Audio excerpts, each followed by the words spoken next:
Hello friends, সকলকে জানাই merry Christmas. তোমরা সবাই কেমন আছো আর ক্রিসমাস ডে কেমনভাবে পালন করলে অবশ্যই কমেন্টে জানিও।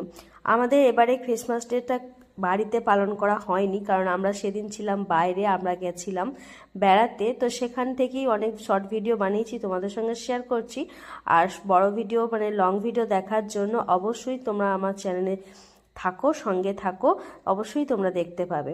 তো ওখান থেকে আসার পরে দেখো আমাদের জন্য ওর পাপা কেক নিয়ে এসছে, আর কেকটা কাটলাম, তিনজনা মিলেই খাচ্ছি। আর আমার মতো কেকে এই চাকু দিয়ে কেক খাও, মানে চাকু দিয়ে কেকটা দেখো ওর পাপাকেও খাইয়ে দিলাম, ইস্যুকেও খাইয়ে দিলাম। আর তারপরে আমি আবার যতক্ষণ না চাকুটার মধ্যে পরিষ্কার হয় ততক্ষণ কেকটা মানে চাকুটা চেটে চেটে খেয়ে শেষ করে দিই আর কি, এরকম। তো আমাদের ক্রিসমাস ডেটা এইভাবেই পালন করলাম আমরা বাড়িতেই কেক কেটে। তোমরা কেমনভাবে পালন করলে অবশ্যই কমেন্টে জানাও। তো আজকের মতো বাই বাই।